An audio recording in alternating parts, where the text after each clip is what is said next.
I was just watching a Missing 411 podcast. Beware of cheap imitations.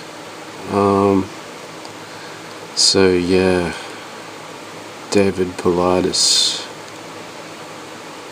Okay, and I did like a missing persons video, and I kind of was attempting to fit the profile of the cases that he studies. So I was talking about the energetic universe or realms, and the highways these things travel, just like we have our habitat, they have theirs. And in the mailbag, in the last podcast you did, there was a few actual doers, few spirit walkers kind of came across, like, and they were getting onto it, and I thought that's encouraging, because what we're dealing with, we can't, the average D isn't gonna cut it unless they're esoterically trained, and not just that, like, not just the basics either, like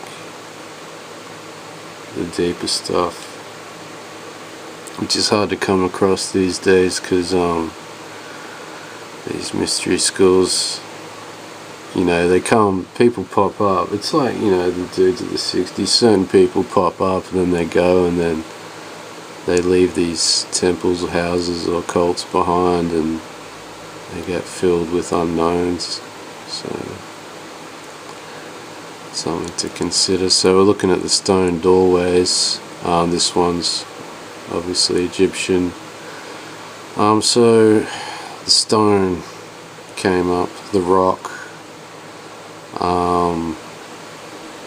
I think the podcast he did is at a place called Bloodstone, and there was a big rock behind him, David. It was kind of split in two. So we're going to look at portals, the constructions that represent and why they're done in stone, and why these stone doorways are done, and that lead to nowhere. Some of them are things like, obviously, on the other side, but most of the time it's just strange, like doorways in the middle of rocks, from primitive to higher civilization or culture. As we see with the Egyptians doing their version, it spans something that's well known. So you think, how can a rock be a gateway? Well, we're going to examine that in detail. So get ready. So I've got a stack of pics. I don't know where to start. I guess we're looking at the stone doorways. Here's another one. Can't see it very well. So this one is just on the other side of a wall. Some temple of time. We'll go into that in the future, but stone doorway. There's another one. Pretty sure that's in India. This is just to give you a rough overview that it is a recurring theme globally with this global headset. That used to exist. So yeah, there's that one. So we have imagery, and as we see the doorway, but there's a thin opening in the middle on this one, and that's something that we're going to look at closely here. So the split, and this comes down to perception as well. We're going to look at the relationship between perception, reality, perception of the abductor and abductee, how these things come into play, and crossing over to other realities, including the physical body. I guess moving with the totality of oneself into another reality, and how some entities are able to accomplish this. So yeah, the split is interesting, and I've been looking at, we'll go to the split. It's the split rocks. Once again, we have some I don't know, semi-primitive, I don't know how old that is, but so we see a rock here. Now we know rocks, so for one of these missing people, there's like granite is involved, and we know about the crystal, semi-crystal makeup of granite and in certain rocks, and water seems to be another recurring theme.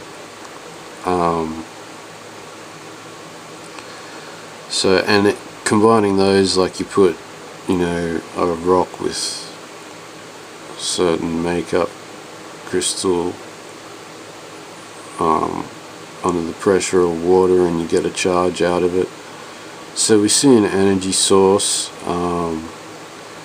and we know these, there's enough documentation of these things popping out of lakes and water sources, so not just to hide, but on an energetic plane,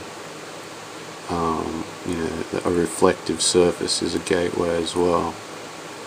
So watch out for lakes. But anyway, so yeah, I'm referring to a duplicate, just how like when you dream you've got a duplicate energy body, the reality like the earth, all these things, like there's a energetic replica as well, that it's like a twin reality. And here you see even two sides to reality even splitting apart here. We'll go deeper into it. This is covering basics of entering other realities. I have to start off slow. Here we see another split rock. So these split rocks are all over the world, and unless something's with technology is examining it, I don't know, or something's using these rocks. See, this one's around water as well, which is interesting, as a gateway. Now I suggest that some entity is using rock as a gateway. It nearly seems obvious. So we have like India again, like we have a split rock with the Nagas emerging.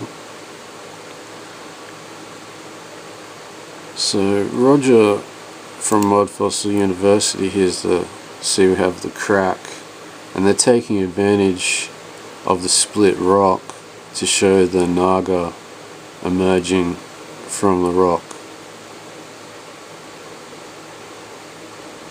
And Roger from Mud Fossil University says this one is a heart.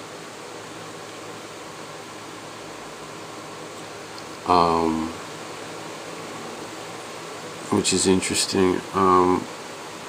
So yeah, rocks and fossils can retain water, and other substances, and at times so things can come out of it, like blood can still emerge from these things. And so this one is in India. It's called Bloodstone, and it's interesting because I think David Paulides was at a place called Bloodstone too in the States, probably somewhere in the desert. So you have a connection to like the names here and the actual being giant fossil, like even in biblical sense, like it says these spirits emerged from the bodies of giants that had no place to go. They couldn't incarnate into any physical form that was suitable for them, so they were left to roam. And that's one form of entity, one possible culprit to this. I'm not saying the Nagas are doing it. It's like, it seems to be a whole different ball game.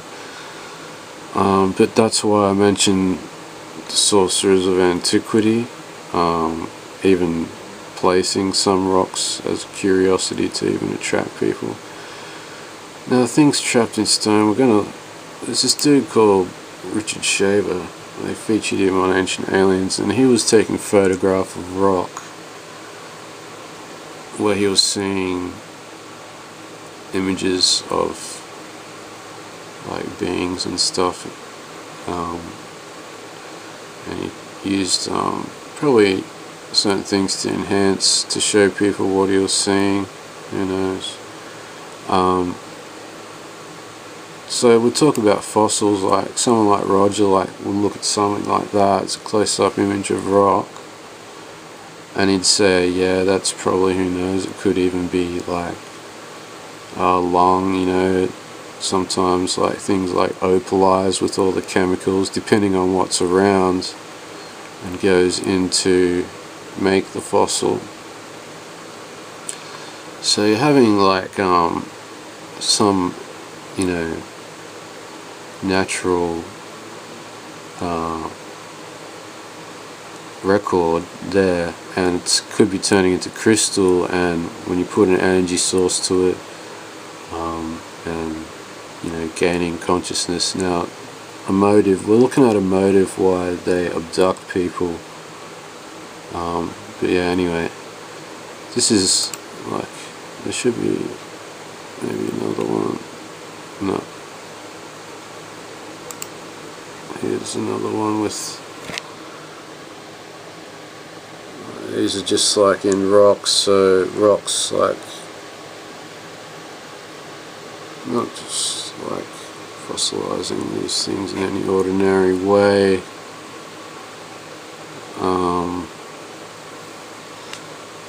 just a natural record, but so think of it like, and it's interesting too, like how the grainy dot matrix like of a rock, like once you get down to the finer grains of it, can trace around any image nearly if you wanted to,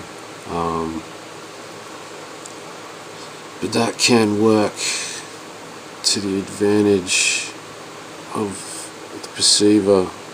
Now obviously, like with someone like a mind like this, they're actually connecting with this other reality that exists, so they're able to see the outlines. So it's like a 3D image that I keep bringing up. Those, it just looks like a mess, but you stare at it long enough, the hemispheres of the mind cross, and a 3D image pops out of like a random pattern. So the split rock, Nagas, the only other thing I could think of a split rock is like, you know, giant creatures, giant trees and stuff. And like we have a succulent, but I don't know how well a succulent will fossilize, even though, so probably had to have, you know, gigantic flora and fauna. And it's confusing because the biology nearly looks the same. Like you look at the tree roots, the vein, the capillary action, all that, certain bone structure, starts to look a bit, similar to human biology. You have to take a really close look. That's just what it looks like to me.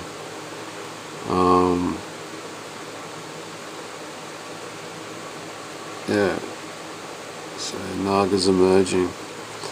So we're looking at the energy body. So I'm pretty sure I'll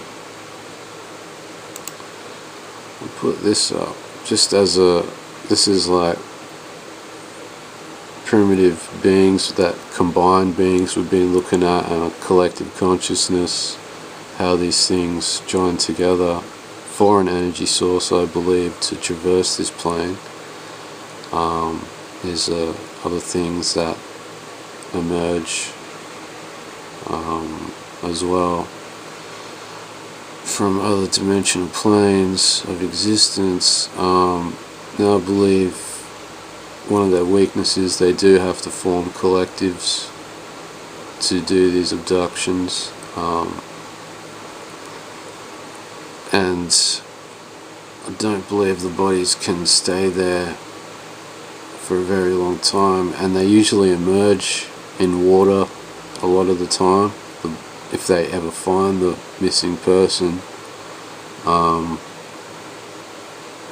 Yeah, so water as a gateway. They seem to be disposing the bodies that way most times. So when we look at abductions, we're looking at things like sleep paralysis. There's a drug that the body produces itself, and it seems to be in high quantities in the victims that are found. A GBH, I think its abbreviation is, like it's chemical compound. I think it's even used as huge sedative. It basically just knocks you out. You can use it for dubious purposes, I guess, but the amount of it in the body tells me the body is being put in a deep state of sleep, so the energy body will even merge with the physical to traverse their realm or exist there for a period of time. I think they're using that energy body and awareness to uphold their own realities, first and foremost. Whatever other purposes seems like is a trickle down byproduct. I've been talking about like all this information connects, like viruses and stuff like have always been used to control populations and parasite control through animals, and we show how animals getting triggered, and so things can, if something's like there in the genome that draws you to these things or draws animals to them, they've become not just watchers or caretakers some of these things and reprogram themselves, it seems. And then you got other things like things that are pretty, like if they existed they would be looked at as human, but only human in form, like, and they would probably look pretty weird. And this is what we find in antiquity, these unique lost bloodlines, entities, basically like even monsters. Once they've passed on, they can become. So yeah, culprits. That's why I mentioned sorcerers of antiquity and these energetic highways. So that's my take of it. So you got the rocks, the water, the reason for there being a high chemical amount of GBH. Of course they'd have to guide the awareness of the victim in some other form as well, and